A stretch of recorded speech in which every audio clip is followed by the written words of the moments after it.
كان النبي صلى الله عليه وسلم كما تقول عائشة، كان صلى الله عليه وسلم يسترني بردائه وأنا أنظر إلى الحبشة يلعبون في المسجد، كانوا يلعبون في المسجد، قالت وأنا أنظر إليهم وهو يسترني بردائه صلى الله عليه وسلم، يستر النبي عورته. قال صلى الله عليه وسلم في حديث عبد الله بن مسعود قال المرأة عورة، المرأة عورة، المرأة عورة، المرأة عورة، المرأة عورة، عورة وربي عورة، فإن خرجت وكشفت سوآتها بنطال وتنورة وعباءة على قدر الجسم وهذا تخابيص، عورة عورة عورة. ماذا يجب علينا في العورة؟ يجب علينا سترها. ليس الأمر هكذا، ليس الأمر هكذا. أين الديانة؟ أين الخوف من الله والرقابة له؟ أين الخوف من النار؟ أين الخوف من القبر والحساب والعذاب؟ كم تخرج امرأة من نساء المسلمين تفتن شبانا وشيبانا، وتفتن ذكورا صغارا وكبارا، ترى عجبا عجاب يطيش له الرأس وتقول يا رب أين الغيرة؟ أين الحشمة؟ أين العورة؟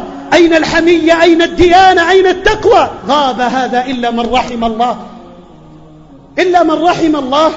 يقول النبي صلى الله عليه وسلم المرأة عورة، إذا خرجت استشرفها الشيطان، شرفها ورفعها في أنظار العالمين، وذهب ينظر إليها الرائح والغاد ويشتهي ما يشاء، يشتهي ما يشاء.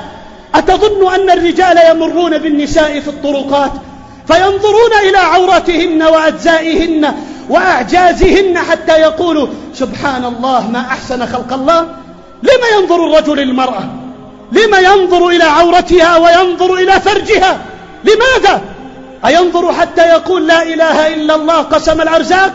ينظر حتى يشتهي؟ أما تغار أن تشتهى محارمك؟ أما يغار الواحد أن تشتهى محارمه؟ عجب عجب، نساء تخرج من المساجد وقد وضعت طيبا كله وتحجبت حجابا سافرا كله وكانت كاسية عارية بمعنى الكلمة، وهي تأتي تريد الصلاة.